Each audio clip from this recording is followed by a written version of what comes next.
Proposal number 2011-26. Clerk, please read. Yes, Mr. Chair.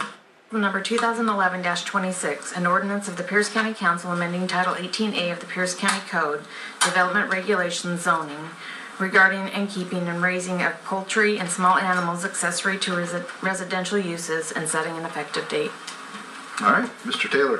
Thank you. The proposal before you today has been prepared in response to Pierce County Resolution R 2010-56 and addresses requirements related to the keeping of poultry and other small animals accessory to a residential use. The proposal does not address commercial agricultural operations. Currently, Pierce County Code limits the number of small animals allowed based upon property location and size and establishes minimum property setbacks for coops and other animal enclosures. The proposal sent to you by the Planning Commission allows for reduced setbacks for animal enclosures located on small parcels, specifically within the urban area, parcels less than 1 acre in size, and in the rural area, parcels less than 1/2 acre in size, reducing the current 45-foot setback requirement to 15 feet for these properties from all property lines except for the front yard. The Planning Commission proposal also establishes a prohibition on roosters, peacocks, and male turkeys on lots less than 1 acre in size in the urban area and lots less than 1/2 acres in size in the rural area. The proposal makes no changes to the number of small animals allowed per property. For reference, current code allows, in terms of number of animals within the urban area, if you have a parcel less than 1 acre in size, the number of allowed small animals is 6, so you can have 6 chicken or other small animals in any combination. On parcels between 1 and 5 acres in size within the urban area, you're permitted 12 small animals per acre. And then on lots 5 acres or larger in size within the urban area, there is no restriction on the number of small animals permitted. In the rural area, on lots less than 1/2 acre in size, you're permitted a maximum of 12 small animals, and then on lots 1/2 acre or larger in size, you have no restriction on the number of small animals. As I indicated, the proposal before you is the recommendation of the Planning Commission. We do have 2 staff members from the Planning and Land Services Department that are present and can answer questions and provide additional information regarding the proposal, Mr. Gaffney and Ms. Teague. So at this point in time, if you have no questions for me, I would provide the departmental staff an opportunity to add any further information that they may think is relevant at this point in time. Okay. Question, just Councilmember Fleming. Thank you, Mr. Chair. Steve, you just turned me off.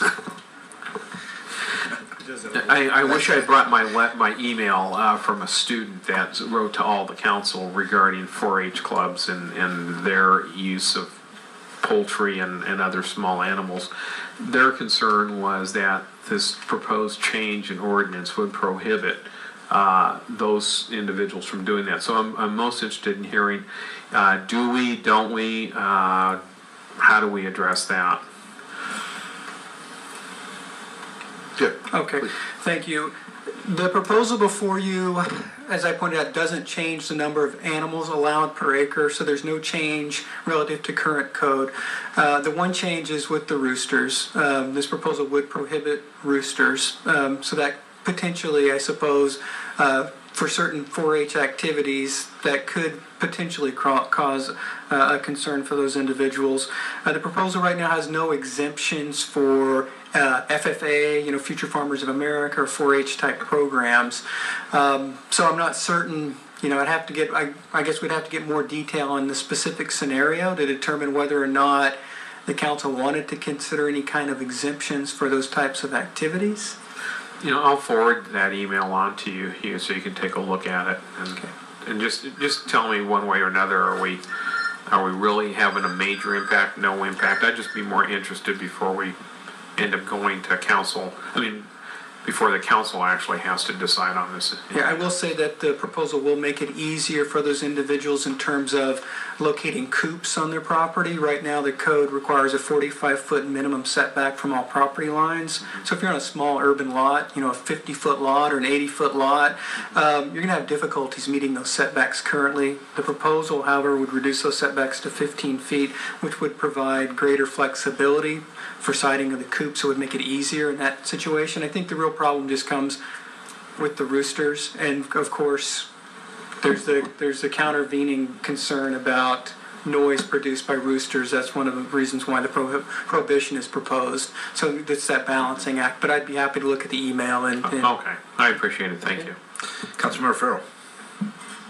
Yeah, as the sponsor of this ordinance, what I want to do is I'd like to have a little bit of more discussion on this thing. I think we need to work with it on committee for a while. So I know it's scheduled to be voted out of committee today, but I'd like to ask the members to postpone that and continue working on it. Okay. Sure, we can consider And it. welcome as much input as possible. Councilmember Bush. Thank you. And I too would like to see this proposal postponed to give it further study. I think there are a number of issues, and I think it's the kind of issue that passions rise in, because there are a lot of people who have different personal stakes in the issue, and I think it's as simple as some might consider at first. Partly due to the fact that I think a lot of folks are in confusion as to what current code requires. You referred to that as well. Frankly, I think it's in dispute that compliance is being that widespread throughout the county in the current code, and that a lot of folks may in fact already be over the limits. But that's one of the issues I think that causes some confusion out there. Another one is, I know that when you're talking about the animals, the nuisance element of several things. One is the odor, the allergies, and the crosswinds. The setbacks had some sense of mitigation element to that, and by reducing those, I don't know if that's been fully analyzed in terms of those characteristics that can happen. I understand the rationale being to allow people to, have their own eggs and be able to use them and so forth. I think that the issues of, balancing property rights is a very delicate issue. It's like personal rights. There's an old adage, and I'll misstate it, but the old idea is that, your personal rights extend to the point of coming in contact with my nose, sort of thing, literally. And I think that property rights is the same way. We allow folks a lot of freedom, and they should have freedom, because that's one of the founding fathers' major criteria in this country's formation was to allow property rights as maximum as possible. However, when those adversely impact the value or the quality of life on adjacent properties, we get into this delicate balancing act, and it becomes a passionate discourse and a frustrating exercise for a lot of folks. And I think that those elements need to be taken into account. And what's happening today may not be what's going to happen tomorrow, and vice versa. I think those are kind of issues. The noise nuisance issue is a factor as well. I know that in communities where they have peacocks near some of the parks and so on, I know up at Point Defiance there have been issues over the years with the peacocks and the noise level, because they're a very noisy bird. Roosters are another issue. A lot of municipalities have prohibited them simply because of the noise nuisance element of it. So I think those, I know in our county currently we allow the peacocks and so forth, but if one was to start to raise them, a lot of them, I think you create other issues that come back immediately to create more of those passions. The other thing that I haven't heard discussed, and maybe it will be, is, and that's why I think more times, is the building codes. When you're building a chicken coop, there are a lot of different styles, and there are a lot of different structural features, and whether or not they would comply what the code is in the county for structures and building. We've had a lot of issues about amnesty, for example, what were unpermitted structures and things that were built and constructed, and that's been an issue we have constantly wrestled over here for the last couple of years. And in fact, are we then allowing another non-permitted use or an extension that becomes more fuzzy in terms of compliance and safety? It may sound silly, but when I was a little kid, our chicken coop was a full structure. I mean, a big structure. And a chicken coop on a chicken farm is an industrial building. And so I think that those are the kind of things that we need to look at. So I think that this is an issue that needs a lot more study. And I think I'd agree with Councilmember Farrell at this point that we're not ready for this at this point. I think we'll have a lot of discussion, but I'm not sure that we've got the answers to help us with that discussion at this point. So I would be amenable to discussion, and I would think we could postpone it indefinitely, frankly, Mr. Chair. Okay. Because we can always bring it back at the appropriate time when we get some more answers and clarification. Okay, well, we'll entertain a motion after we hear from the public. Is there any public comment on this issue or item? Anyone wishing to make comment? Mr. Raybird. Time limit. A lot of my questions and concerns, Mr. Bush already asked. Thank you very much. This is obviously going to be an issue of whose property rights and whose quality of life, a lot of it's errors. When we were going through the community plan process, I remember a lot of the same issues came up. It probably does need to be fleshed out. I want to thank the council for postponing this for more discussion. Thank you. Okay, thank you. Anyone else wishing to make comment at this time? Okay, if not, we'll close public comment. I would entertain a motion at this time. Councilmember Roach.